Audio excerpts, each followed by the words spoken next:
আজ 7ই ফেব্রুয়ারি আজ সিজিও কমপ্লেক্সে হাজিরা দেওয়ার কথা ছিল শেখ শাহজাহানের। ইমেল মারফত নোটিশ পাঠানো হয়েছিল ইডির তরফে, কিন্তু আজও দ্বিতীয়বারেও হাজিরা দিলেন না শেখ শাহজাহান। ইডি দপ্তরে আজও গেলেন না শেখ শাহজাহান। আমাদের সঙ্গে রয়েছেন আমাদের প্রতিনিধি অর্পিতার কাছে যাব। অর্পিতা, এরপরে তাহলে কি, এরপরে কি পদক্ষেপ করার কথা ভাবছে এনফোর্সমেন্ট ডিরেক্টরেট?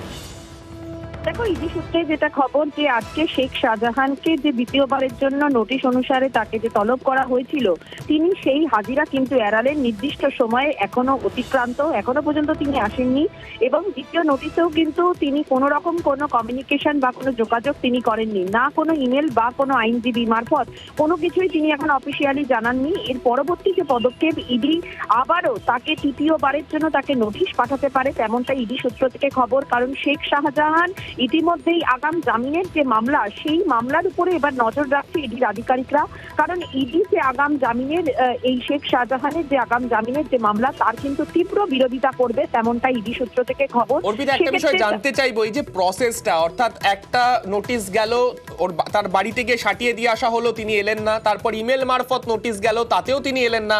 আবারও তৃতীয়বার নোটিশ দেয়া হতে চলেছে। এইভাবে নোটিশ কতবার দেওয়া হবে ইডির তরফে? দেখো, সেই নোটিশ একাধিকবার দেয়া হলেও সাধারণত যেটা দেখা হয় যে কোনো ব্যক্তিকে 3বার কিন্তু তাকে নোটিশ দিতেই হয়, সাধারণত সেটাই করে থাকে ইডির আধিকারিকরা বা কেন্দ্রীয় গোয়েন্দা যারা সংস্থা। 3বার তারা অপেক্ষা করেন এবং তারা নোটিশ দেন, এবং পরবর্তী ক্ষেত্রেও তারা যে নোটিশ দেবেন না তেমনটা নয়, তবে 3বার যদি অতিক্রম করে যায়, সেক্ষেত্রে তারা যদি মনে করে যে আদালতের নির্দেশে সেক্ষেত্রে কোনো কড়া পদক্ষেপ তারা নিতে পারেন, তাহলে কিন্তু সেই যে প্রসেস সেটাও তারা শুরু করতে পারেন। কারণ তুমি জানো যে শেখ শাহজাহান এমন একজন যে যার বাড়িতে সেখানে অভিযান চালানোর সময় ইডির আধিকারিকদের উপর হামলা চালানো হয় বলে অভিযোগ, এবং সেই যে মামলা, সেই মামলা কিন্তু নেজেব থানায় হয়েছে তুমি জানো। এবং তার পরবর্তী যে পদক্ষেপ, সেখানে একাধিকবার হাইকোর্টের তারা দ্বারস্থ হয়েছেন, অভিযোগ এবং পাল্টা অভিযোগ হয়েছে সেখানে। এবং এই গোটা বিষয়ে যে জটিলতা এখন সেখানে দাঁড়িয়ে রয়েছে যে শেখ শাহজাহান কোথায়, তিনি কিন্তু এখনো অব্দি প্রকাশ্যে আসেননি।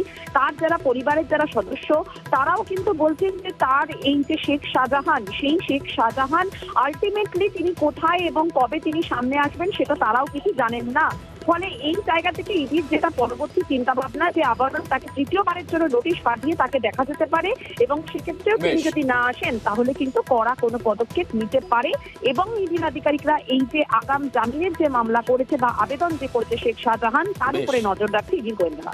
অর্থাৎ এক্ষেত্রে তৃতীয় নোটিশের পরে কি হয় সেই দিকে আমাদেরও নজর থাকবে। ধন্যবাদ অর্পিতা।